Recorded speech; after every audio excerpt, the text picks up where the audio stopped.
কি ব্যাপার ঠাকুরমশাই, হঠাৎ করে এমন সময়ে জরুরি তলব?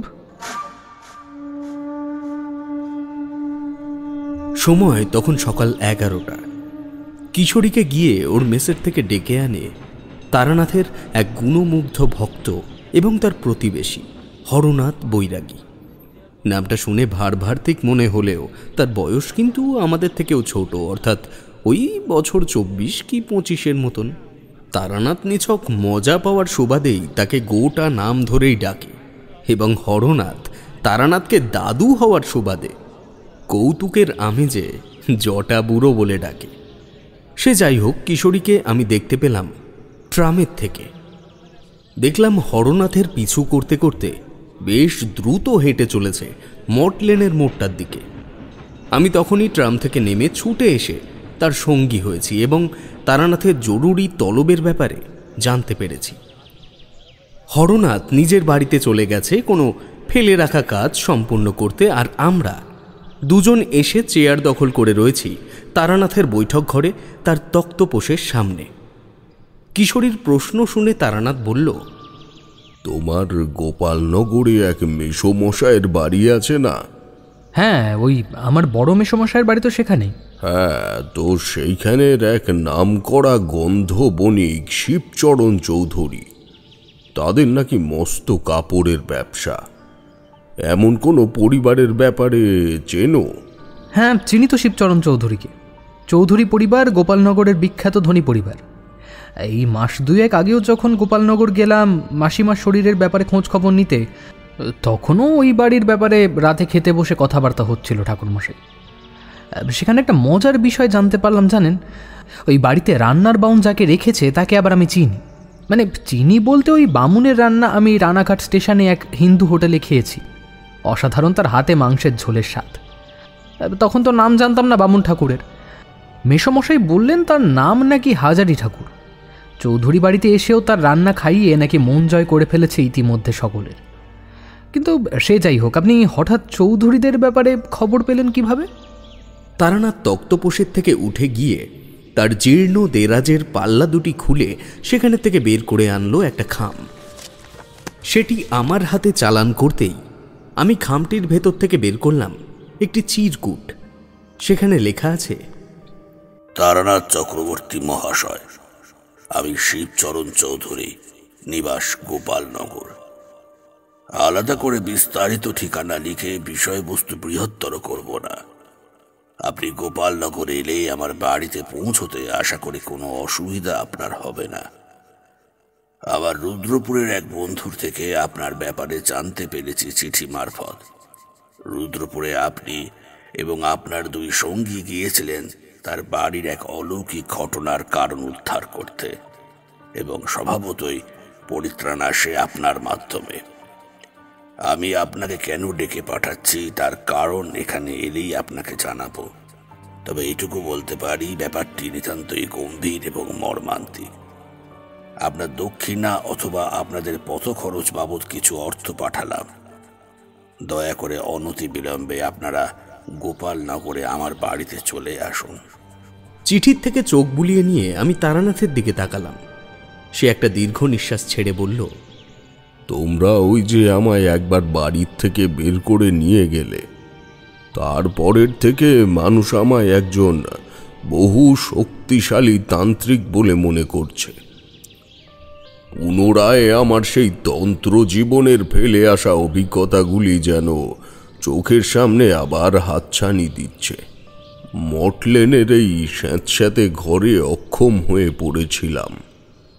মাঝে মাঝে দুই একটা হাত দেখে কোষ্টি করে পয়সা উপার্জন করছিলাম, সেটাই বোধহয় ভালো ছিল। হে, এসবের মধ্যে জড়িয়ে পড়ে এই বৃদ্ধ বয়সে আবার কোন বিপদ ডেকে আনছি কে জানে।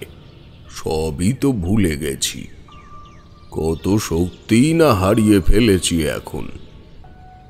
মৃত্যুর ভয় আমি পাই না, তবে কোনোদিনও এসব করতে গিয়ে যদি অক্ষম হয়ে ফিরে আসতে হয়, তখন তোমাদের কি বিষয়টা মনোপুত হবে? এই কথা বলে তারানাথ আমাদের দুজনের দিকেই অসন্তোষের দৃষ্টিতে তাকালো। আমি কিশোরী নীরবভাবে কিছুক্ষণ চোখ চাওয়াচাই করবার পর নিচু গলায় বললাম, জানি না কথাটা বলা উচিত হচ্ছে কিনা, তবুও বলছি ঠাকুরমশাই। আমার বা কিশোরীর কারোরই মনে হয় না যে আপনি কোনো কর্মকাণ্ডে বিফল হতে পারেন। আর যদি হয়েও যান তাতে আর তো করবার কিছু থাকবে না। আমাদের তারানাথ যে মানুষের কাছে পরম আশাপ্রদ একজন ব্যক্তি হয়ে রয়েছে এখনও, এটাই আমাদের মতো আপনার গুণমুগ্ধ ভক্তদের কাছে যথেষ্ট। এরপর কোনো কাজে ব্যর্থ হওয়া বা হেরে যাওয়া সেটা তো পুরোপুরি নিয়তির উপর নির্ভরশীল। তাতে আমাদের হতাশার কোনো কারণ নেই ঠাকুরমশাই। বুঝলাম আমার এই সঙ্গত উত্তরে তারানাথ একটু হলেও মানসিক স্বস্তি পেয়েছে। তক্তপোষের উপরে বসে বলল, তাহলে বলো তোমরা যাবে কি না? যদি যেতে চাও তাহলে আজই বেরিয়ে পড়ব, আর যদি তোমরা না যেতে চাও তবে আমার একাই যেতে হবে। গুরুর আদেশ আছে, মানুষের বিপদের কথা জানতে পেরে তৎক্ষণাৎ অগ্রসর না হলে নিজের সাধনার ফল ধ্বংস হয়ে যায়। আমি পা বাড়িয়েই ছিলাম। কিশোরীর দিকে তাকাতেই সে বলল, ঠাকুরমশাই, আমি তো তৈরি আছি। এই মুহূর্তে আমার বিশেষ কোনো কাজ নেই, তবে দিন দুয়েকের মধ্যে কিছু উপায় যদি না হয় তবে ফিরে আসব। কারণ মঙ্গলবারে আমার একটা জায়গায় যাওয়ার আছে। গোপালনগর তো তেমন দূর নয়, আমার কোনো সমস্যা হবে না। আর বিভূতি, তুমি যাচ্ছ তো? আমি পূর্ণ সমর্থনের ব্যাপারে জানিয়ে কিশোরীকে নিয়ে বেরিয়ে পড়লাম, তৈরি হয়ে বেরিয়ে পড়বার উদ্দেশ্যে। ঘণ্টা দেড়েকের মধ্যেই তারানাথের মটলেনের ঘর থেকে শুরু হলো আমাদের নতুন অভিযান। কিশোরীর যেহেতু গোপালনগরে রীতিমতো যাওয়া আসা ছিল, সেহেতু চাকদা হয়ে সেখানের থেকে গরুর গাড়ি ভাড়া করে গন্তব্যে পৌঁছতে পৌঁছতে আমাদের বিকেল গড়িয়ে এলো।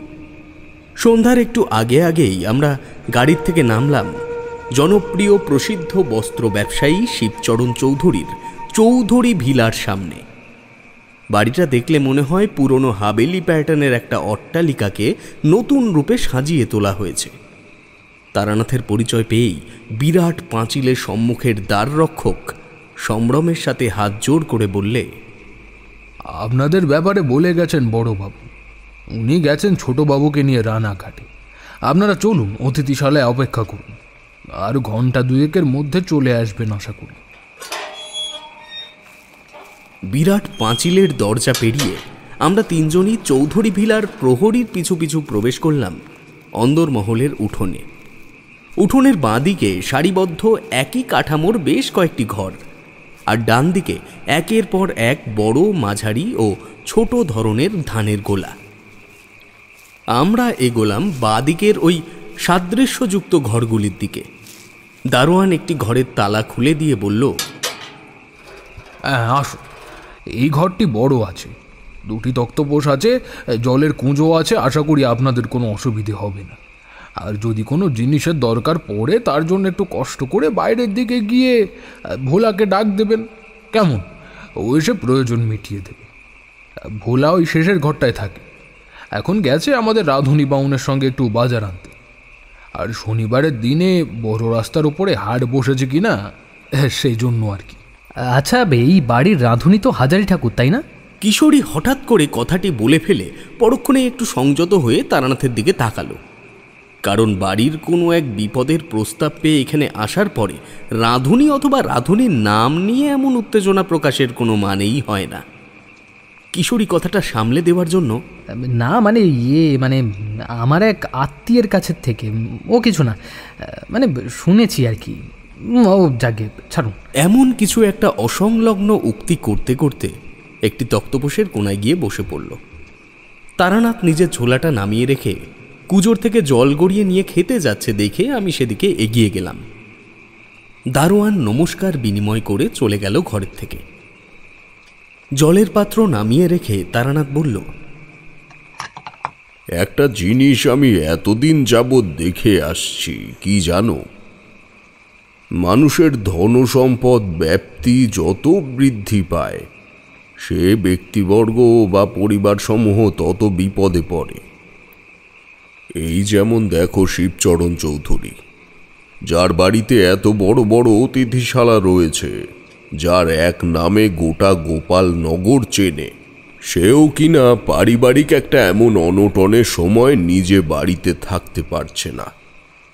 মানুষ যত ধনী হবে মানুষের কর্মব্যস্ততা তত বাড়বে। এটা যেমন সত্য, ঠিক তেমনি কাকতালীয়ভাবে মানুষের প্রতিপত্তি বিস্তার যত বাড়বে সেই মানুষগুলিরই বিপদ আপদ, অসুস্থতা, রোগ ব্যাধি ততই বেড়ে ওঠে। কথাটি যুক্তি দিয়ে বিচার করতে গেলে বিভিন্ন মতামত আসতে পারে ঠিকই, তবে কাকতালীয়ভাবে ভাবতে গেলে আপনি ভুল বলেননি। বড় বড় মানুষদের জীবন ইতিহাসেই বিভিন্ন রকমের নিষ্ঠুর সত্যতা, লালসা বা ভোগের বাসনা লুকিয়ে থাকে। গরিব মানুষেরাও সব চিন্তাভাবনার মধ্যেও আনে না। যাই হোক ঠাকুরমশাই, আপনি বসুন। কিশোরী, চলো একটু বাইরের দিকটা ঘুরে আসি। বুঝেছি, বেশ বেশ, যাও যাও। তারানাথের এই হাসিটা যতটা স্বস্তিদায়ক ততটাই আমাদের লজ্জার কারণও বটে। ও জানে আমি এই বাইরে যাওয়ার ছুঁতোটেই খুঁজছি একটু সিগারেট সেবনের জন্য। কিশোরীও এই অবকাশের অপেক্ষাতেই ছিল। আমার প্রস্তাব পাওয়া মাত্রই ঝটফট দাঁড়িয়ে পড়ে বলল, হ্যাঁ চলো, একটু মুক্ত গগনে চেতনাকে মগ্ন করার চেষ্টা করি। মাথাটা একেবারে ধরে গেছে ওই গরুর গাড়ির ম্যাচম্যাচানিতে। আমরা দুজন বেরিয়ে পাঁচিলের বড় দরজার থেকে বাইরের দিকটা এলাম। দারোয়ান আমাদের দেখে মৃদু সৌজন্যতার হাসি হাসল। দিনের আলো তখন একেবারে ফুরিয়ে আসার জোগাড়। আমি ও কিশোরী বাড়ির থেকে খানিকটা দূরে গিয়ে একটা ছাতিম গাছতলায় দাঁড়িয়ে দুটি কাঁচি সিগারেট ধরালাম। কিশোরী বলল তার মেসোমশাইয়ের বাড়ি এই চৌধুরী ভিলার থেকে বেশ খানিকটাই দূরে, মোটামুটি 2টি ছোট গ্রাম পার করে যেতে হয় সেখানে। কিশোরী বাড়িটাকে খুঁটিয়ে দেখতে দেখতে হঠাৎ বলল, বুঝলে ভায়া, কিছু কিছু বাড়ি যেন দেখলে বোঝা যায় যে সেই বাড়িতে সব কিছু যেন ঠিক থেকেও কিছু ঠিক নেই। ব্যাপারটা যা চোখের সামনে থেকেও চোখের আড়ালে হয়ে যায়। এই বাড়িটা তো লক্ষ্য করে দেখো, তেমন একটা ব্যাপার কিন্তু আছে। আমি ওর কথা শুনে সিগারেটের শেষ অংশ ছুঁড়ে ফেলে বিরাট অট্টালিকার দিকে দৃষ্টি ফেলতে যাব, এমন সময় রাস্তার ধুলো উড়িয়ে সশব্দে পাঁচিলের মূল ফটকের সামনে এসে দাঁড়ালো একটা বিলাসবহুল কোম্পানির মোটর গাড়ি। বুঝলাম বাড়ির মালিক হয়তো ফিরলেন। একবার ভাবলাম এগিয়ে যাই তাড়াতাড়ি, তারপর ভাবলাম তারানাথের আগেই আমরা দুজন পরিচয় সেরে ফেললে সেটা সঙ্গত ব্যাপার হবে না। কাজেই কিছুক্ষণ অপেক্ষা করলাম গাছতলায় দাঁড়িয়ে। দেখলাম একজন উঁচু লম্বা ভদ্রলোক গাড়ির চালককে সঙ্গে নিয়ে ধরাধরি করে সাদা কাপড়ে মুড়ে রাখা একটা ছোট মানুষকে গাড়ির পেছনের আসন থেকে নামিয়ে আনছেন। অবস্থা দেখলে বোঝা যায় পেছনের ব্যক্তির উঠে দাঁড়ানোর ক্ষমতা নেই, অথবা সে মারাত্মকভাবে অসুস্থ। দারোয়ান পর্যন্ত তাদের সঙ্গে এসে হাত লাগালো পরক্ষণেই। কিশোরী বলল, কি ব্যাপার বলো তো ভায়া, হঠাৎ খারাপ কিছু ঘটে গেল নাকি বাড়িতে? না না, আর দাঁড়ালে হয় না, চলো তো বিষয়টা এগিয়ে গিয়ে দেখি। আমিও আর দ্বিমত প্রকাশ করলাম না। সেখানে পৌঁছতে পৌঁছতে লক্ষ্য করলাম তারানাথ অতিথিশালা থেকে বেরিয়ে ঘটনাস্থলে এসে দাঁড়িয়েছে। কাছে গিয়ে যা দেখলাম তা সত্যিই মর্মান্তিক। একটা শীর্ণকায় ছোটোখাটো বৃদ্ধ ব্যক্তিকে সকলে মিলে ধরাধরি করে বাড়ির মধ্যে ঢুকিয়ে নিল।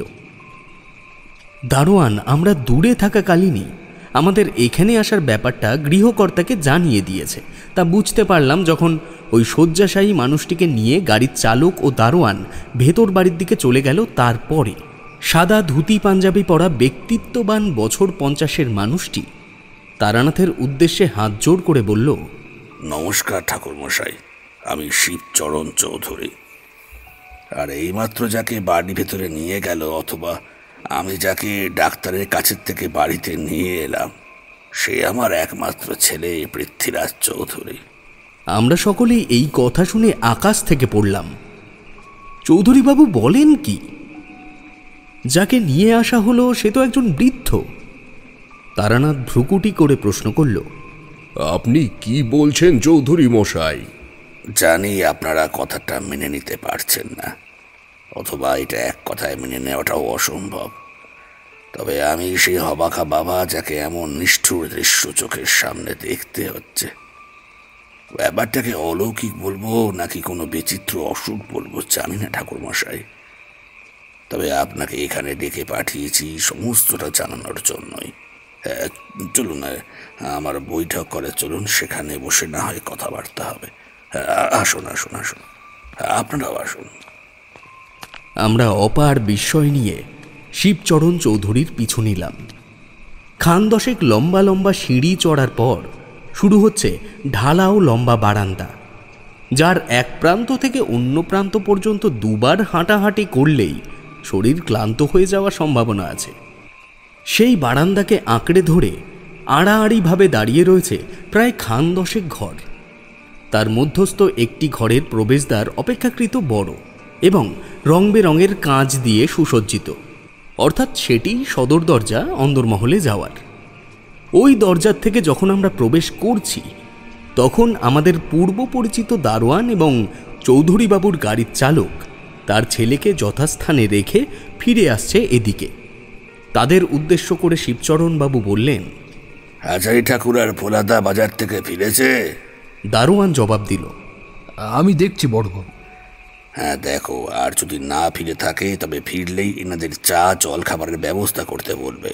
অনেক দূর থেকে এসেছেন ওরা সকালে, আর রাতের খাবারের ব্যাপারটাও ঠাকুরকে জানিয়ে দিও। কর্মচারী দুজনেই নিঃশব্দে ইতিবাচক মাথা নেড়ে চলে গেল বাইরের প্রাঙ্গণের দিকে। আমরা সদর দরজা থেকে প্রবেশ করে প্রথমেই যে বিরাট ঘরের মধ্যে এসে পড়লাম সেটিই চৌধুরী ভিলার বৈঠক ঘর। মধ্য চূড়ায় শোভা পাচ্ছে বিরাট একটা ঝাড়বাতি এবং সেই ঝাড়বাতির চারিদিক দিয়ে অঙ্কিত রয়েছে নানা ধরনের পটু হাতের কলকা। ঘরটির দুই পাশের থেকেই উঠে গেছে ওপর তলায় যাওয়ার সিঁড়ি। সেখানেও দেখলাম চারিদিক মিলিয়ে প্রায় ৬-৭টা ঘর তো আছেই। আমরা সকলে বৈঠক ঘরের মাঝেই ঝাড়বাতির তলায় পাতা শৌখিন এক সেট গদি পাতা চেয়ারের চারিদিকে ছড়িয়ে বসলাম।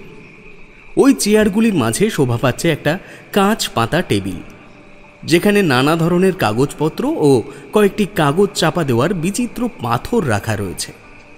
শিবচরণবাবু আমাদের আর রহস্যে না রেখে বলতে শুরু করলেন এক বিচিত্র ঘটনার কথা। ঠাকুরমশাই, আমার দুই পুরুষ আগের থেকেই এই বস্ত্রালয়ের ব্যবসার সঙ্গে জড়িত। ফুলিয়া, হবিবপুর, এদিকে গঙ্গনাপুর, চকতা, রানাঘাট সহ প্রায় 15 দোকান আছে আমাদের। এত বড় বাড়িতে এখন হয়তো মানুষ দেখছেন মাত্র কয়েকজনকে। যদিও আমার স্ত্রী আছেন, তবে তিনি সর্বদা ঠাকুর ঘরে পড়ে রয়েছেন ছেলের জীবন ভিক্ষা প্রার্থনার স্বার্থে। বাড়ি ভর্তি লোক ছিল দিন 15 আগে পর্যন্ত। আমরা মোট 4 ভাই, আমি মেজো। বড়দাদার 2 ছেলের বিয়ে হয়ে গেছে, তাদের মধ্যে একজনের সদ্য কন্যা সন্তানও হয়েছে। প্রত্যেকেই বলতে পারেন খানিকটা আমার ছেলে পৃথ্বীরাজের ভয়তেই আমাদের হবিবপুরের বাড়িতে গিয়ে উঠেছেন।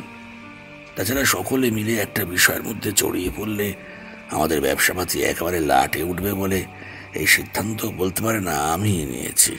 ভাইয়েরা রাত দিন অক্লান্ত পরিশ্রম করে পৃথ্বীরাজকে নিয়ে এদিক ওদিক ছোটাছুটি করেছে। কোনো চেষ্টা, কোনো সম্ভাবনাকেও বাদ রাখেনি। তবে অমঙ্গলের কোনো পরিবর্তন হয়নি ঠাকুরমশাই। চৌধুরী মশাই চুপ করলে তারানাথ কাঙ্ক্ষিত প্রশ্নটি করল। সে বলল, এই অমঙ্গলটা আসলে কি? আর আপনার ছেলে পৃথ্বীরাজের এমন অবস্থা কিভাবে হলো? শিবচরণবাবু উত্তর দিতে যাবেন এমন সময় দুজন লোক, যাদের মধ্যে একজনের বয়স ওই 40 ছুঁই ছুঁই এবং অন্যজনের বয়স প্রায় 70-এর কাছে, দুজনের হাতেই একটি একটি করে থালা এবং তার একটিতে সাজানো রয়েছে চায়ের কাপ এবং অন্যটিতে ধুমায়মান বেশ কয়েকটা বেগুনি। আমাদের মধ্যস্থ টেবিলে থালা দুটি নামিয়ে রাখার পর চৌধুরী মশাই বললেন, বোরাদা, তুমি যাও দেখে এসো তোমার বৌমা সন্ধ্যা পূজায় বসেছে কিনা।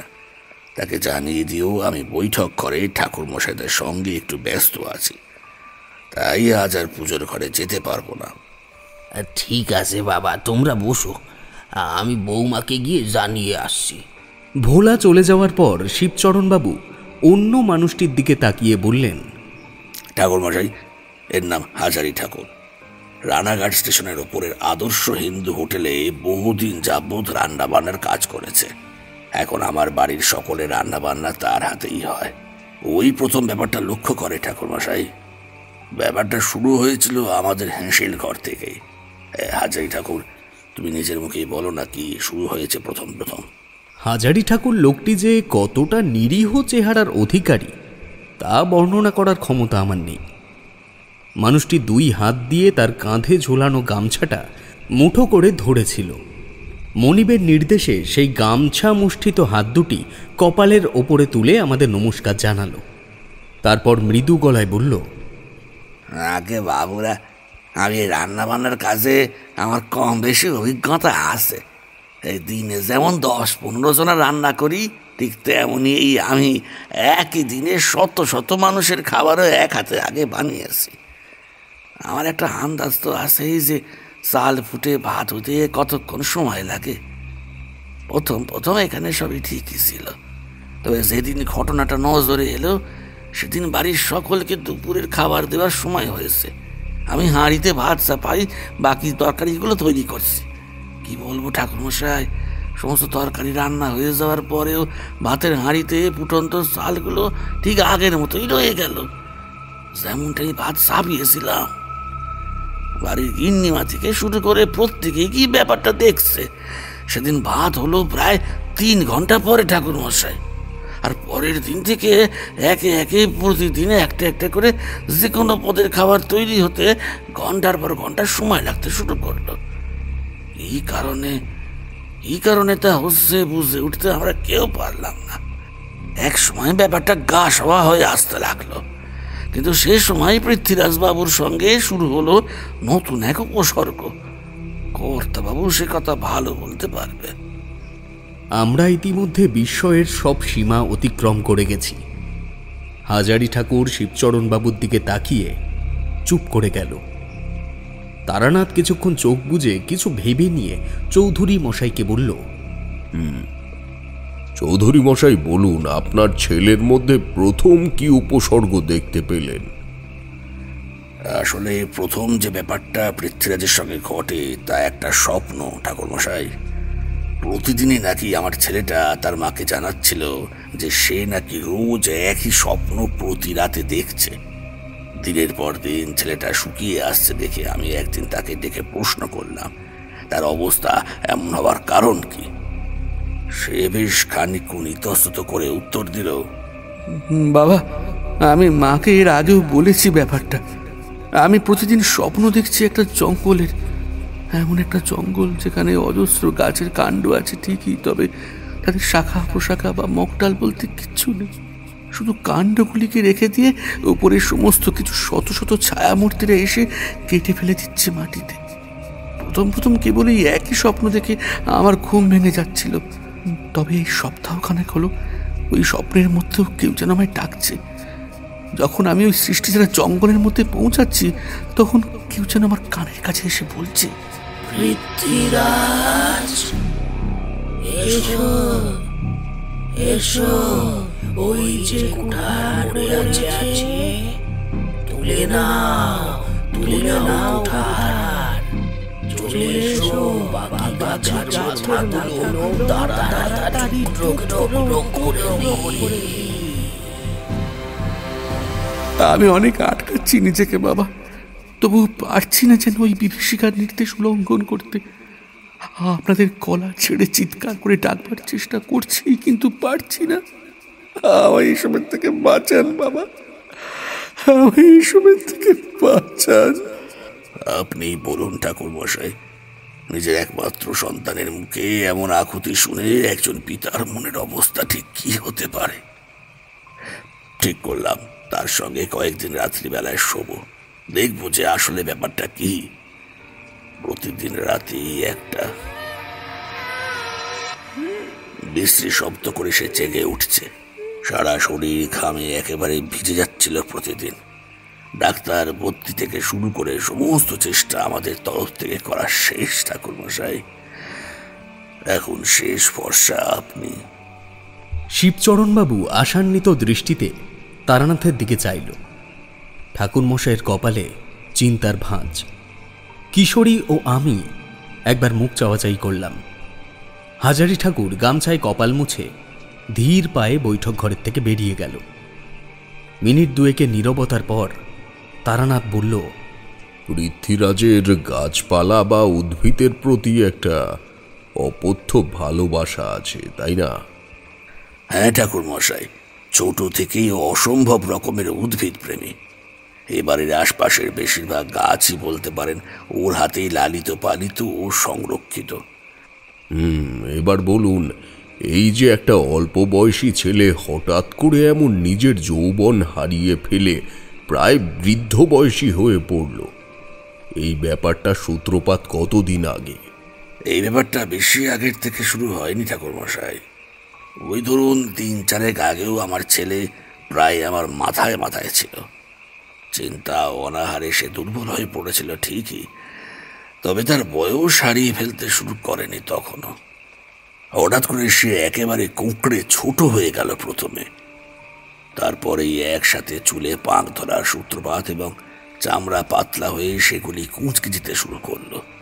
ওকে নিয়ে যে কোথায় দেখাবো অথবা কোন ডাক্তার আনবো তার সাহস পর্যন্ত আর পাচ্ছি না।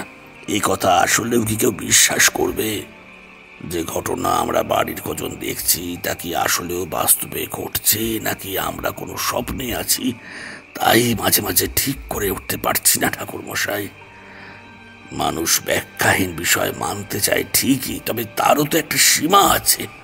আমরা জানি এমন অপার্থিব এমন অলৌকিক ঘটনা কেউ বিশ্বাস করবে না। আমি বিশ্বাস করি। আমরা সকলেই অবাক হয়ে তারানাথের দিকে তাকালাম। তারানাথ আরও বলল, আপনার ছেলের ওপরে কাল ব্যাহতি যোগ চলছে চৌধুরী মশাই।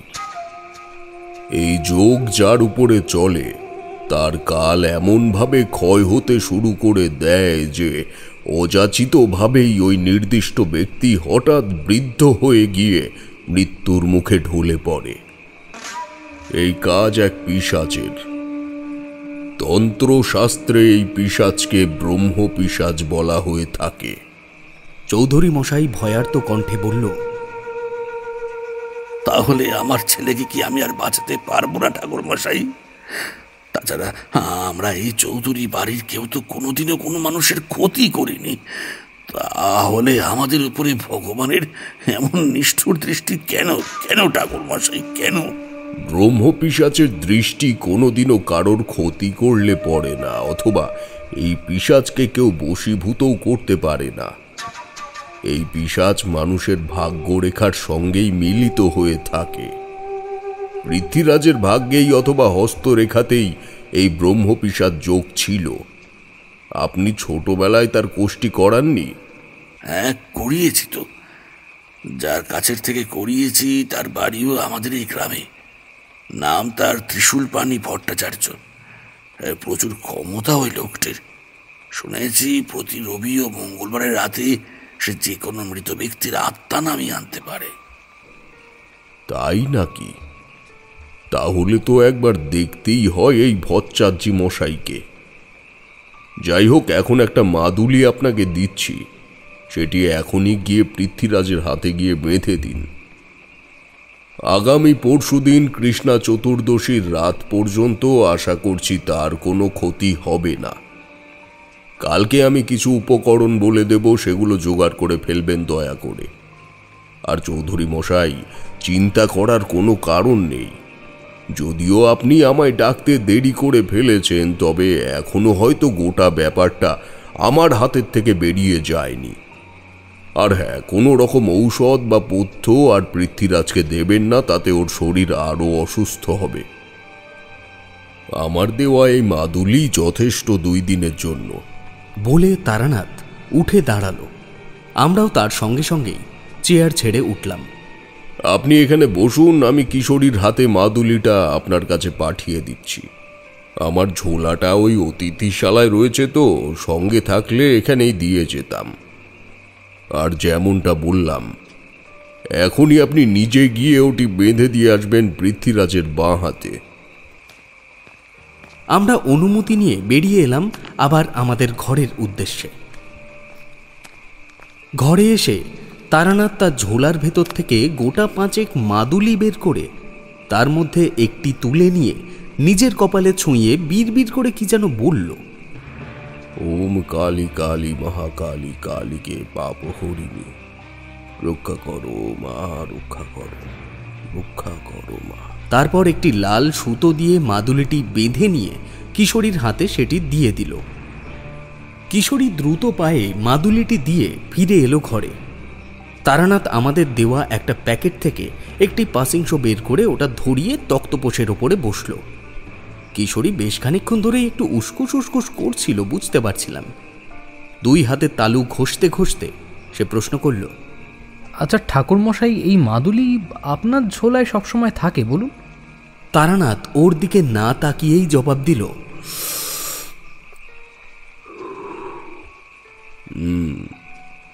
আগে থাকতো না, তবে কলকাতায় আসার পর থেকে রাখি। এই মাদুলিতে এসব ছোটখাটো নিম্ন শক্তির আত্মা, প্রেতাত্মা, পিশাচ, পিশাচিনীকে নিমেষে সরিয়ে রাখা যায়। এই প্রথম নয়, এর আগেও বহু মানুষকে দিয়েছি এই মাদুলি। আপনি এমন অলৌকিক ক্ষমতা সম্পন্ন একটা পিশাচকে এভাবে মামুলি ভেবে নিচ্ছেন কিভাবে? আমি তারানাথ তান্ত্রিক, পিশাচ সিদ্ধ মহাসাধিকা মাতু পাগলি আমার প্রথম তন্ত্রগুরু। এই সামান্য ব্যাপারগুলি যদি আয়ত্তে নাই রাখতে পারলাম, তবে কি করতে বছরের পর বছর গৃহত্যাগী হয়ে ঘুরে বেরিয়েছি বিশ্বমাতার সন্ধানে বলতে পারো। তবে হ্যাঁ, সব কিছুর একটা সময় আছে। পরিস্থিতি হাতের বাইরে বেরিয়ে গেলে তখন আর কোনো কিছুতেই কিছু করা সম্ভব হয় না। যেমন এই বাড়িতে এসে পৌঁছেছি আমরা একদম শেষ সময়ে। যাক, অবশেষে সব ঠিক মতন করতে পারলেই হলো। তারানাথ আবার ধূমপানে মনোনিবেশ করল। কিশোরী প্রশ্ন করল, কালকের দিনটার তাহলে আমাদের করণীয় কি? কালকে কি বার? কাল তো রবিবার, কেন বলুন তো? ত্রিশূলপাণি ভট্টাচার্য মহাশয় প্রেতাত্মা নামাতে পারেন কি কি বারে মনে আছে? শিবচরণ বাবু বলেন রবি ও মঙ্গল। ও, আপনি তার মানে কালকে প্রেত নামানো দেখতে যাবেন ওই ত্রিশূলপাণি জ্যোতিষীর বাড়িতে? আমি না, তোমরা যাবে। সেসব কালকে বলে দেব। এখন আমায় একটু ভাবতে দাও। যাও, তোমরা যদি চাও একটু বাইরের থেকে ঘুরে এসো, যাও। বুঝলাম তারানাথ কোনো একটা ব্যাপার নিয়ে এখন একান্তে মাথা খাটাতে চাইছে। তাই আমিও কিশোরীকে আর উদ্ধত্ত না করতে দিয়ে হাত ধরে নিয়ে বেরিয়ে পড়লাম বাইরে। চৌধুরী বিলার চারিদিকে অমাবস্যায় মাখা আবছা আকাশে জালের মতো আড়াল করে দাঁড়িয়ে রয়েছে নারকেল গাছের সারি। তাছাড়াও আরও বিভিন্ন ছোট বড় গাছের মেলা তো আছেই। বহু সময় পরে পুনরায় দুজনেই একটু ধূমপানের আমেজ নিলাম। আমরা দুজন উঠোনেই হাঁটাহাঁটি করবার সময় সেই বৃদ্ধ চাকর ভোলা এসে আমাদের জানিয়ে দিয়ে গেল, কর্তামশাই ছোট বাবুর হাতে মাদুলি বেঁধে দিয়েছেন। ওনার খিদে নেই, তাই বললেন আপনাদের খাবারটা অতিথিশালায় পাইটে দিতে। আপনাদের কোনো কিছুর দরকার পড়লে আমায় একটু হাঁক দেবেন। আমি ওই পাশের ঘরটাতেই থাকি, অসুবিধে নেই। আমার সাথে হাজারি ঠাকুরও থাকে, তার ঘুম খুব পাতলা। ও আপনারা একবার ডাক দিলেই ঠিক টের পেয়ে যাবে। ট্রেনের টাইম ধরে ঘুমোতো কি না, সেই কারণে অভ্যাস আছে। আমরা এই খবরটি নিয়ে এসে তারানাথকে দিতে সে বলল, আজ বহুদিন পরে চৌধুরী মশাই একটু শান্তিতে ঘুমোবেন। ওনার চোখে আমার প্রতি গভীর ভরসা ও বিশ্বাস দেখেছি। যাই হোক, সারাদিনের পথশ্রমে আমিও ক্লান্ত। দেখা যাক, যে অন্নকৃত্তিকা লেগেছে তাতে খাবার কখন প্রস্তুত হয় সেটাই প্রশ্নের। অন্নকৃত্তিকা মানে? অন্নকৃত্তিকার কারণেই তো বাড়িতে ভাত অথবা অন্ন প্রস্তুতের সময় তাতে বাধা প্রাপ্তি ঘটছে। ব্রহ্মপিশাচের আগমনের একাধিক ভয়ঙ্কর উপসর্গ আছে, যা ভোগ করতে হয় নির্দিষ্ট বাড়ির গোটা পরিবারকে। যারাই বাড়ির থেকে বেরিয়ে গেছে আপাতত তারা বলতে পারো উপদ্রবের হাতের থেকে রক্ষা পেয়েছে। তার মানে? আর কথা নয়, খাবার আসলে ডাক দিও। আমি চুপ করে গেলাম। কিশোরীও মাথার তলায় বালিশ দিয়ে ডান হাত ভাঁজ করে কপালের ওপরে রাখল। খাবার এলো তার থেকেও ঘন্টা খানেক বাদে। খাবার নিয়ে এলো আবার সেই আগের 2 জুটি, হাজারি ঠাকুর এবং ভোলা। একই রকম কাঁসার থালা, গ্লাস ও বাটিতে নানা রকম নিরামিষ ব্যঞ্জন ও জলের আগমন ঘটেছে। প্রশ্নটা মনের মধ্যেই ছিল, তবে সেটি করবার আগেই হাজারি ঠাকুর নিজেই বলল, ভাত হতে সময় লাগলো প্রায় 3 ঘন্টা, নইলে এতটা দেরি হতো না বাবুরা। আসুন আসুন, সকলে বসে খাওয়া দাওয়া সেরে ফেলুন।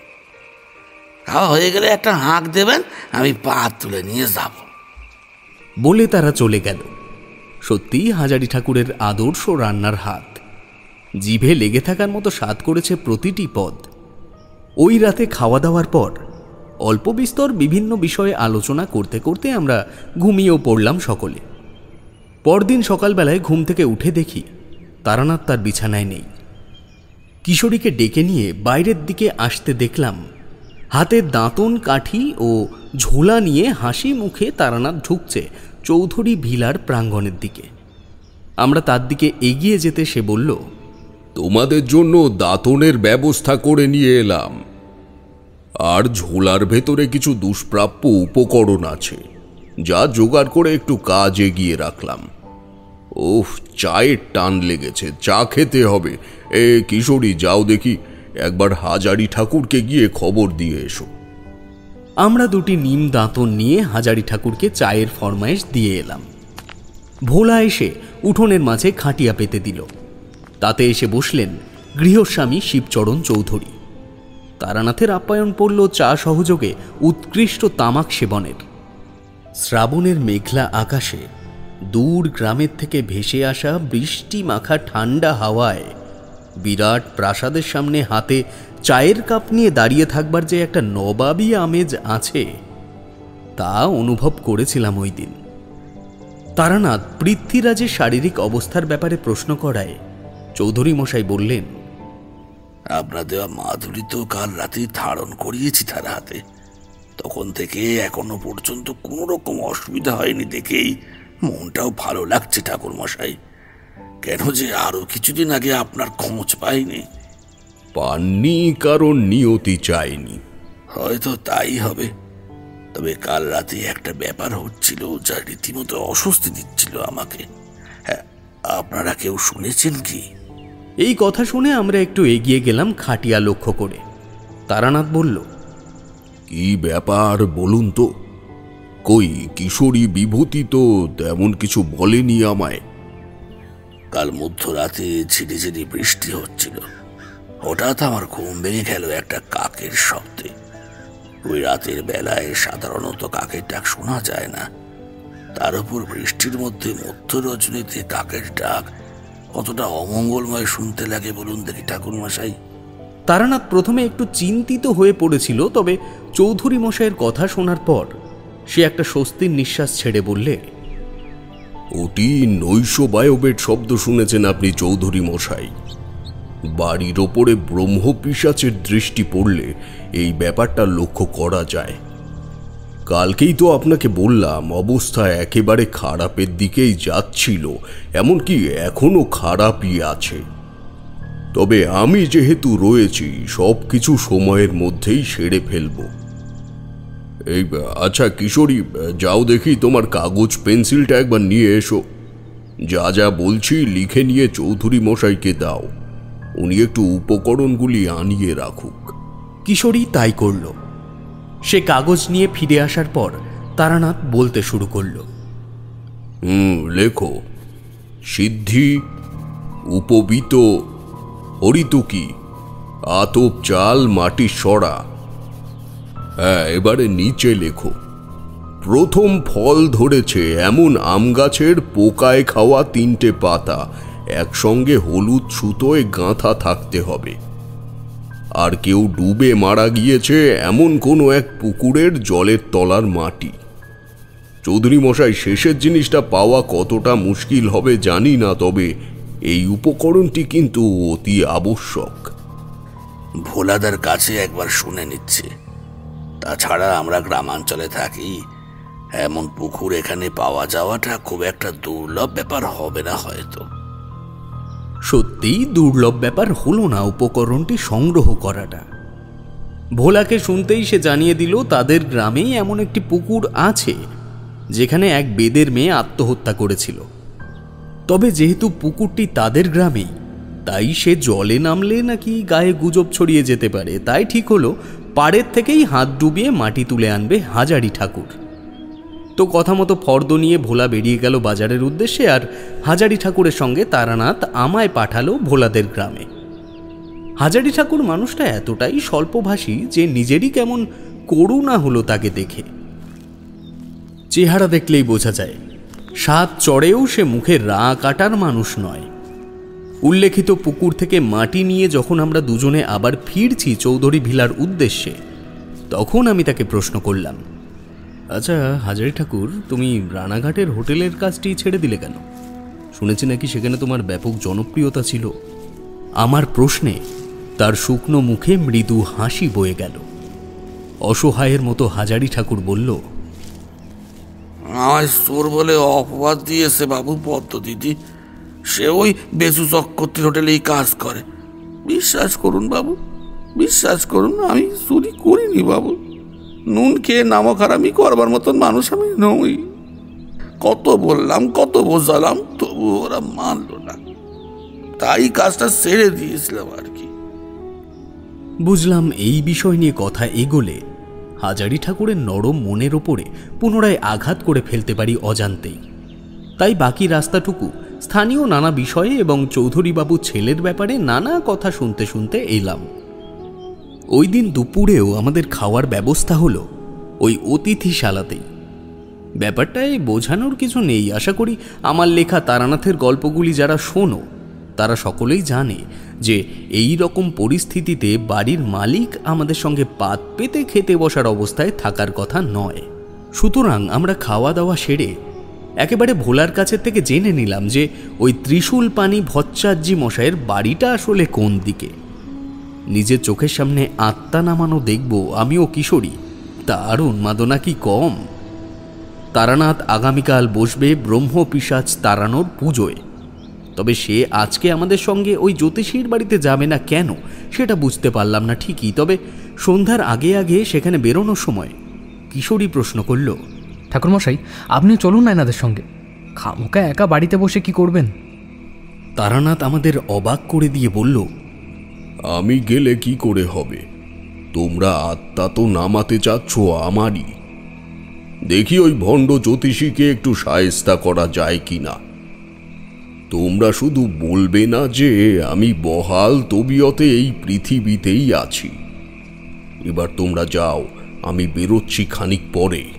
বুঝলাম কিছু একটা মারাত্মক রসের খোরাক পেতে চলেছি আজ সন্ধ্যায়। তারানাথকে আর না ঘাটিয়ে আমিও কিশোরী বেরিয়ে পড়লাম ত্রিশূল পানির বাড়ির উদ্দেশ্যে। বাড়িটা খুঁজে পেতে খুব একটা বেগ পেতে হলো না, কারণ রাস্তায় একটা চায়ের দোকানের থেকে আমরা ভোলার বলে দেওয়া ঠিকানাটা আরও একবার নিশ্চিত হয়ে নিয়েছিলাম। জ্যোতিষ মশাইয়ের বাড়ি নির্জনে, গোপালনগর বিদ্যালয়ের মাঠের উল্টো দিকে শুনশান একটা জায়গায়। দূর দূরান্ত পর্যন্ত কোনো গৃহস্থ বাড়ি নেই। তবে ঘরটি ছোটর মধ্যে বেশ পরিপাটি বা দৃষ্টিমধুর। এক টুকরো গোবর লেপা উঠোনের মাঝে বেড়া ও পাটকাঠি বাঁধা বারান্দা সংলগ্ন মাটির আলপনা দেওয়া ঘর। যদিও এটা তখন দেখে মনে হচ্ছিল সবই তার ব্যবসার মক্কেলদের আকর্ষণ করবার ফন্দি ফিকির।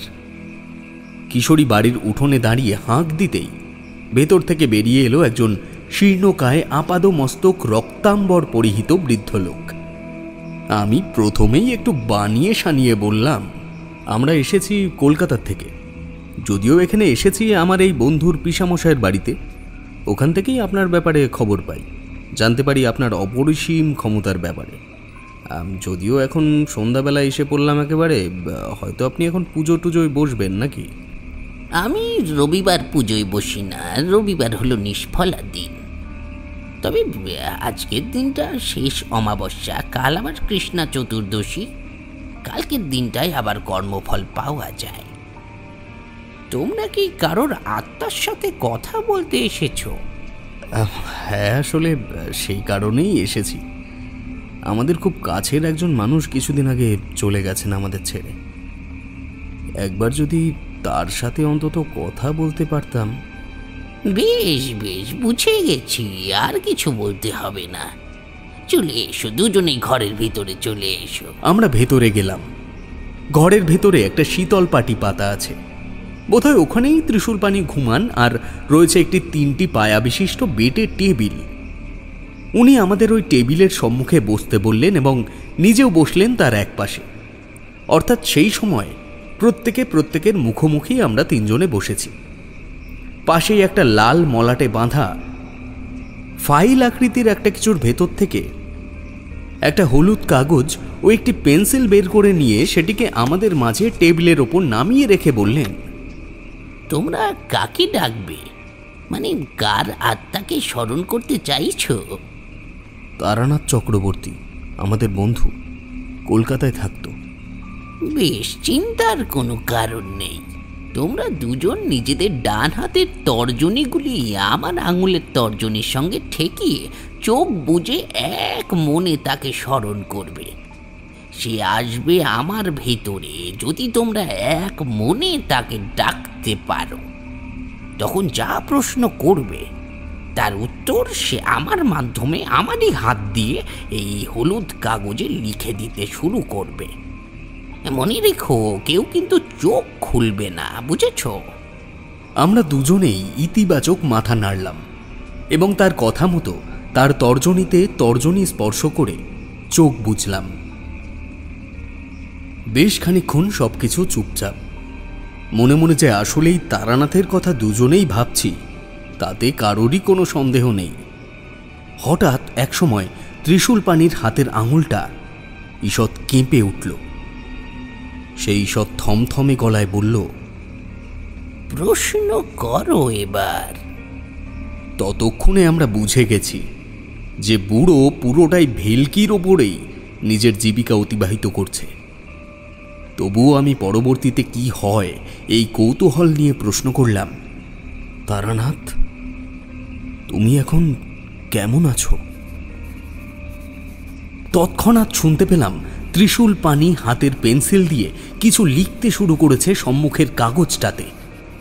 এমন সময় আমাদের ঠিক পেছন থেকে, ত্রিশূল পানি ভট্টাচ, আর কিছু লিখতে হবে না, আমি সশরীরে এসে পড়েছি সামনে, চোখ খোলো। যদিও ব্যাপারটা পূর্ব পরিকল্পিত, তবুও আমরা দুজনেই যেন একটু চমকে উঠলাম তারানাথের এমন নিঃশব্দ আগমনে। তবে ত্রিশূল পানির অবস্থা তখন হলো দেখবার মতন।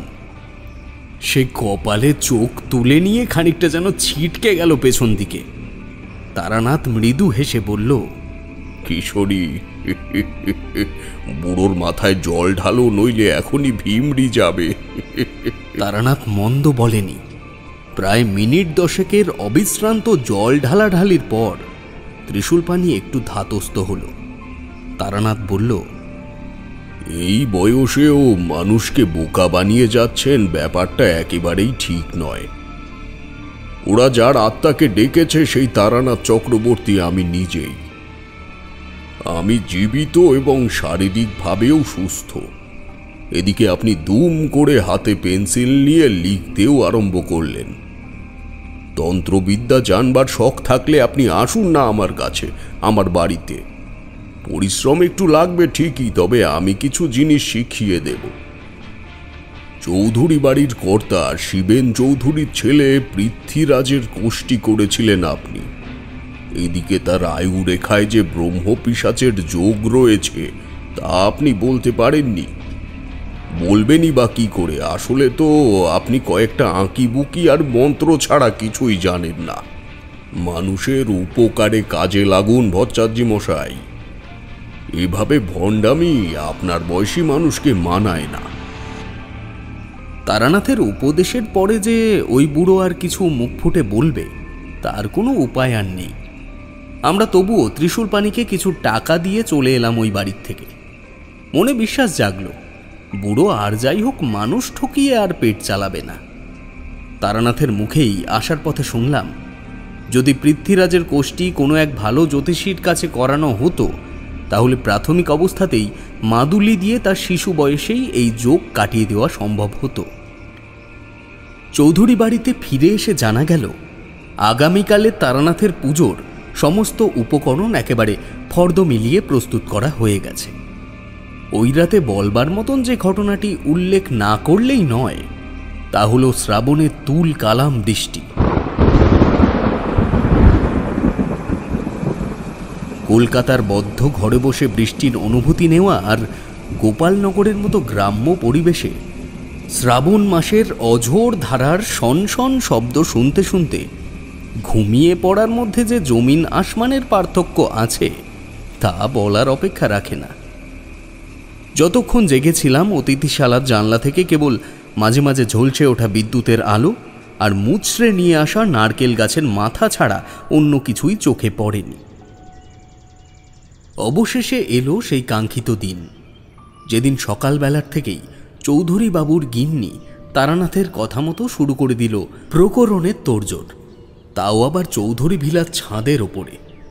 তারানাথ এও বলল, তন্ত্রের কিছু গুচ্ছ প্রক্রিয়া আছে যা সাধারণ মানুষের সামনে করতে নেই, কারণ আমি এমন কিছু কাজ করব যা দ্বিতীয় নেত্রে প্রত্যক্ষ হলে সে ক্রিয়ার ফল নিষ্ক্রিয় হবে।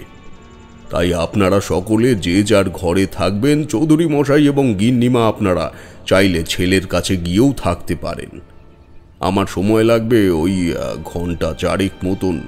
আমি কিন্তু ভেবেছিলাম কোন পিশাচ এই বাড়ি ছেড়ে বেরিয়ে যাচ্ছে তাকে অন্তত একবার নিজের চোখে দেখব। প্রক্রিয়া না দেখতে পারি সেটা দেখতে তো আপত্তি নেই।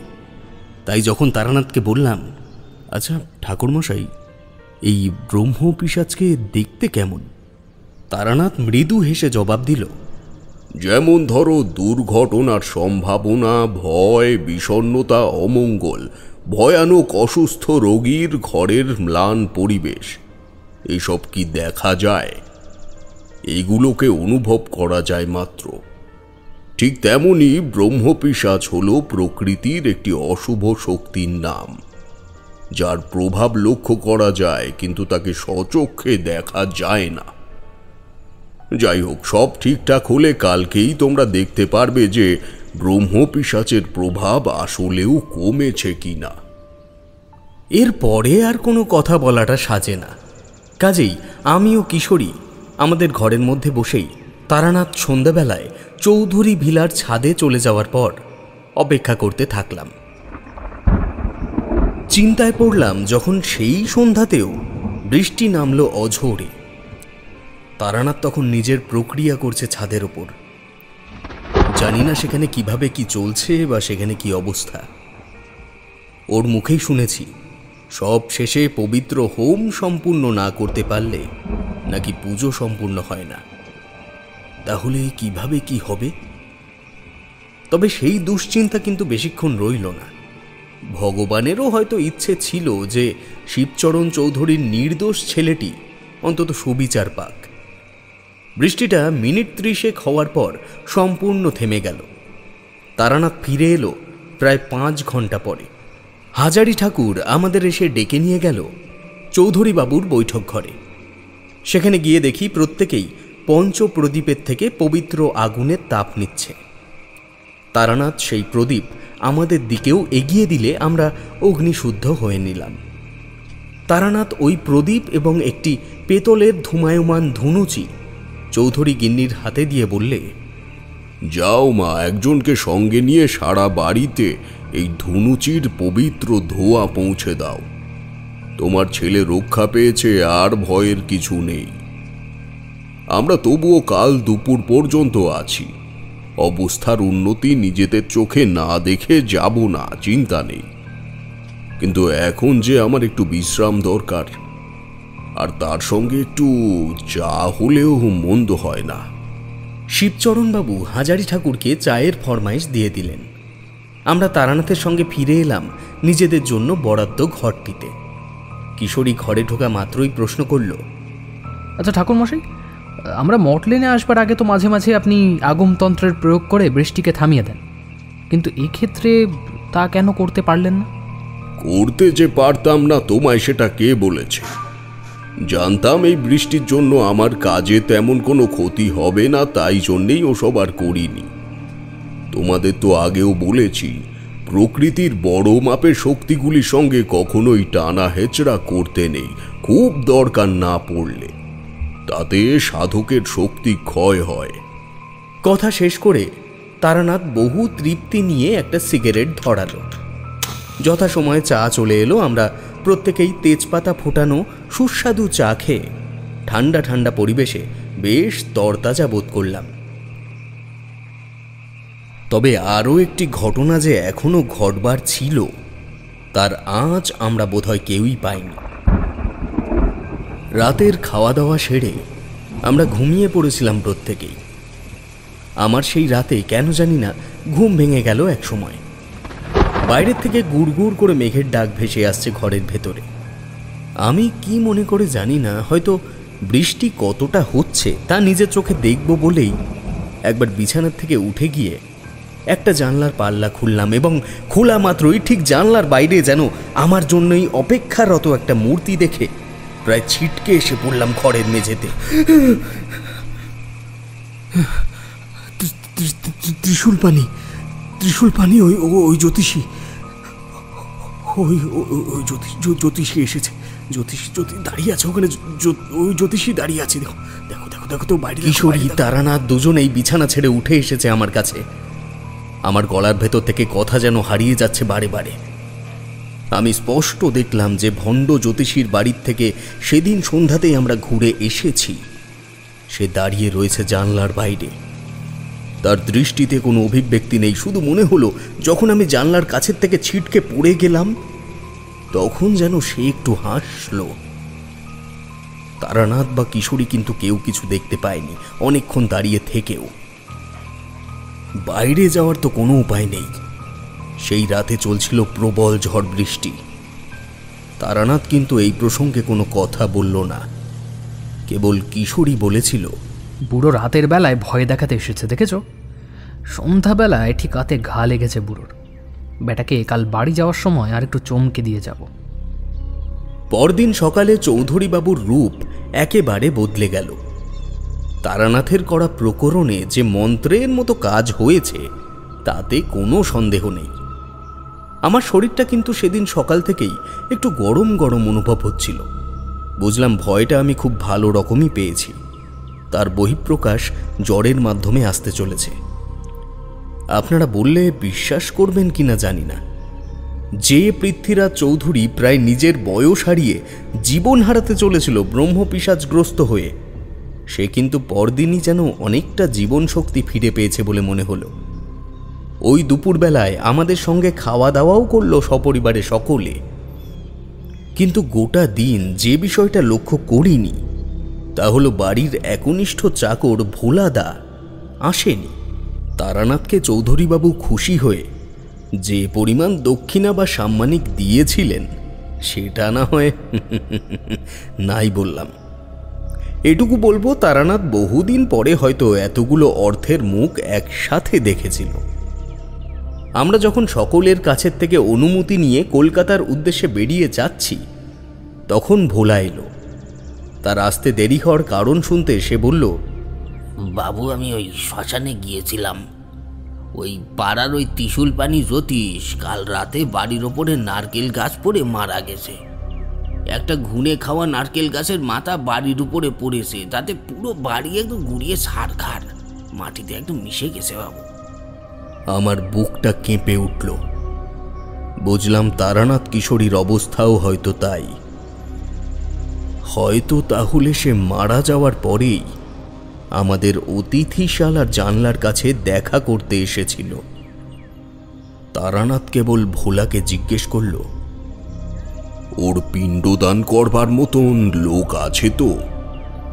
তেমন কেউ নেই ওর, তবে পাড়ার একটা ছেলে মুখাগ্নি করেছে। আমরা সবাই টাকা তুলে ওরে দিয়েই শ্রাদ্ধ শান্তি করাবো ভাবিছি। ব্যাস, তাহলেই হবে। নইলে ব্রাহ্মণের অপমৃত্যু তো কত কি না হয়ে যেতে পারে। তাহলে আমরা এখন আসি। চলো বিভূতি, মঠলেনে গিয়ে বাকি কথা হবে।